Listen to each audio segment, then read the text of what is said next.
cuando la guerra civil terminó, que duró 20 años, la sociedad salvadoreña conoció un poco los llamados acuerdos de paz, que es un documento que surgió de la negociación política conocida.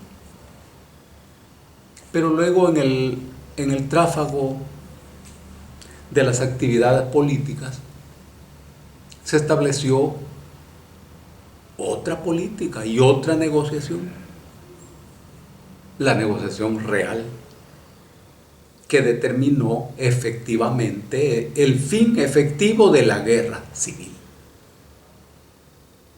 Estos fueron acuerdos entre una parte inteligente de la oligarquía y una parte de los mandos guerrilleros. Se renunció de parte de la guerrilla a la posguerra, se renunció a la política y se renunció al poder político. A cambio de eso, la guerrilla se convirtió en clase gobernante, sustituyendo a la Fuerza Armada, que fue clase gobernante desde 1932. Cuando la Fuerza Armada no gana la guerra, entonces pierde esa calidad a manos de la oligarquía. Recordemos que se trata de una Fuerza Armada oligárquica. Bien, pero la guerrilla se transforma en clase gobernante en una especie de cogobierno con Arena. Arena era el partido de la oligarquía. Y se inicia un experimento. La idea original era una forma de bipartidismo. Y 25 años después, vamos a examinar lo que ocurrió. En realidad, en estos escenarios políticos fue que terminó realmente la guerra civil. Solo precisemos que toda guerra tiene su motor que la impulsa y la determina. En el caso de la guerra civil, el motor fue la exclusión política. Estamos hablando del papel de la pequeña burguesía intelectual, que fue la clase social que pensó, organizó, desarrolló y terminó victoriosamente la guerra civil. Esta fue excluida del poder político por la Fuerza Armada, totalmente, absolutamente. Cuando termina esta guerra, eso fue justamente lo que se solucionó. Y esa clase se hace gobernante y termina la exclusión política. Allí terminó la guerra civil. Muy bien. 25 años después, ese experimento terminó en un rotundo fracaso. Este experimento tiene dos etapas. El cogobierno, cuando Arena controla el Ejecutivo, y el cogobierno, cuando el FMLN controla el Ejecutivo. Los dos últimos gobiernos. Son dos etapas que conviene metodológicamente diferenciarlos. En el primero y en el segundo funcionó la misma economía neoliberal, la misma política internacional, la misma manera de ejercer el poder político. En una y otra etapa se soterró y se ahogó a los movimientos sociales. Se impidió de una y otra forma que los movimientos sociales se expresaran y se movilizaran. No hay diferencia entre una y otra etapa.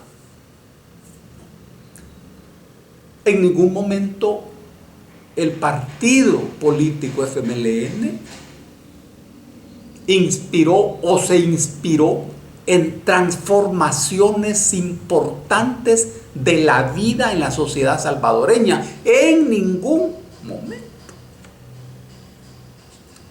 Este es muy importante. Bueno, y si hay una identidad en todos estos aspectos, ¿qué es lo que pasó?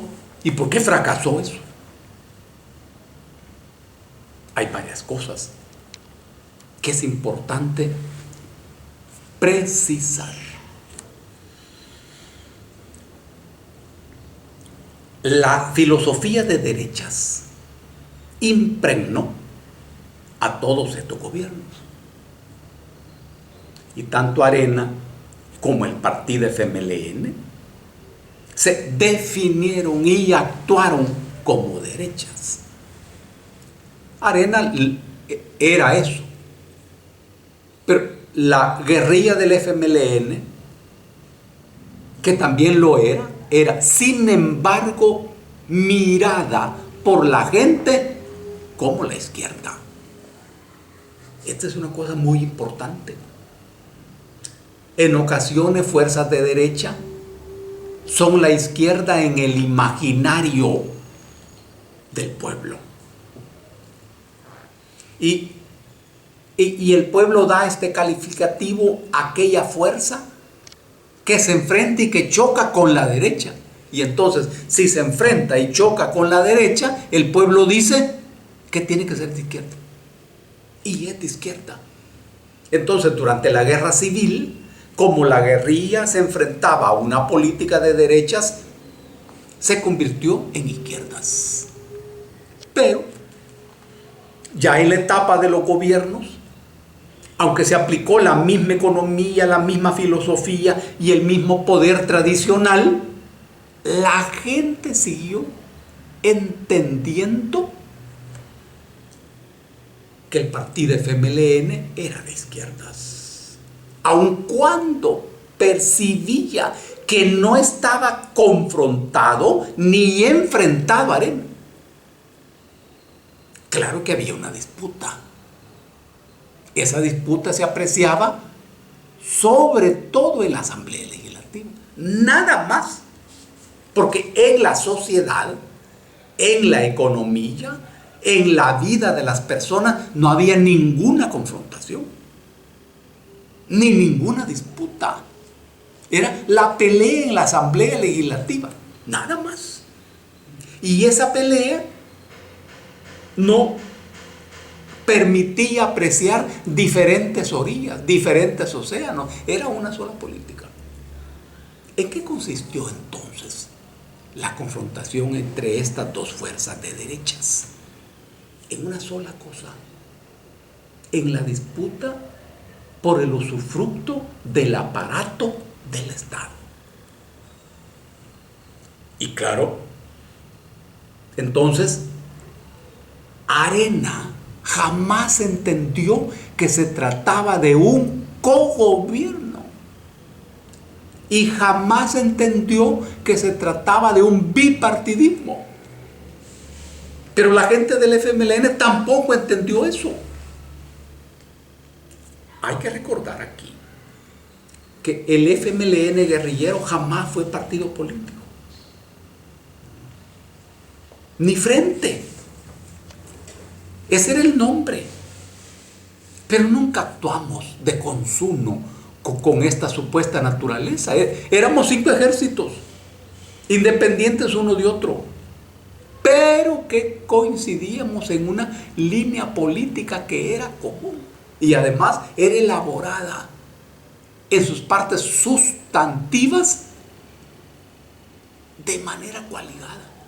En sus partes sustantivas. Pero una vez la guerra termina, entonces sí,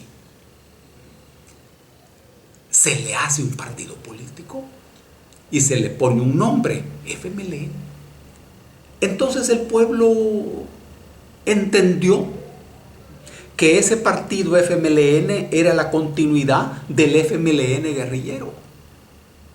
Aquí hay una equivocación, porque ese FMLN guerrillero, que era un acuerdo político de comunistas, anticomunistas y no comunistas, murió durante la guerra, desapareció. Después que murió la guerra civil, que también murió en una reunión cualquiera. Para eso no hay declaratorias. La guerra muere cuando mueren los acuerdos. Muy bien. Ya una vez como gobierno, la disputa era por el control del aparato del Estado. Eso no era ninguna confrontación política, ideológica o filosófica. No hubo nunca una disputa por el rumbo de las cosas y por el rumbo del país. Nunca para cambiarle la naturaleza a la política aplicada. Esa era la confrontación. Pero había otra confrontación. Y es que los cogobernantes aprendieron rápido el arte del mercado y lograron enriquecerse bastante rápidamente. Y empezaron a acumular posesiones y riquezas. Y a disputar territorios, por lo menos con los sectores medianos del capital oligárquico.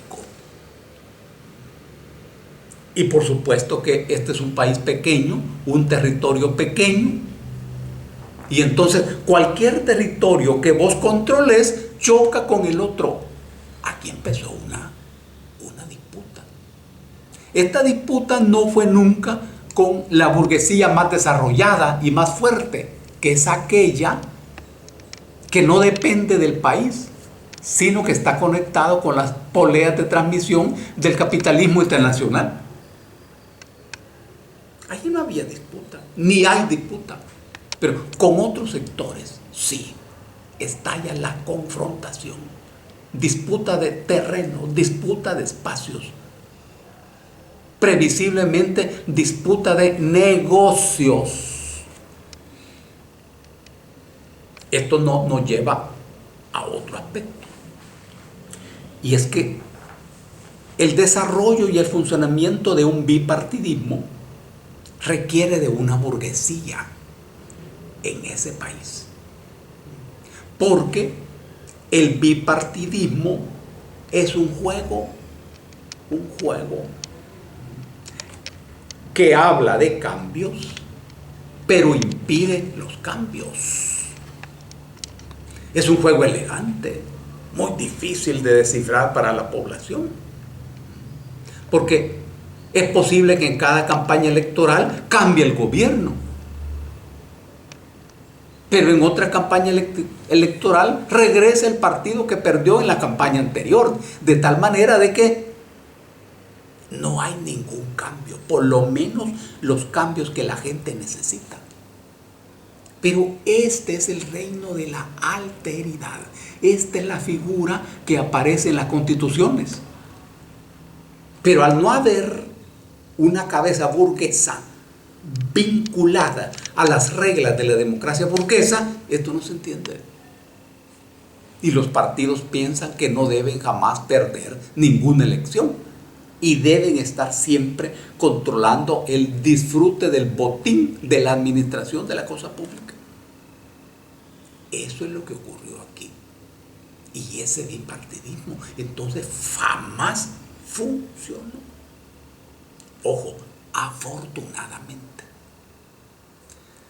Pero hay un tercer aspecto, es la crisis del capitalismo planetario.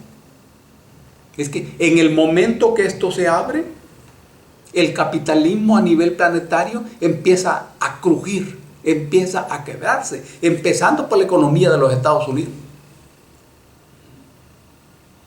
Entonces los negocios se hicieron cada vez más complicados y más difíciles.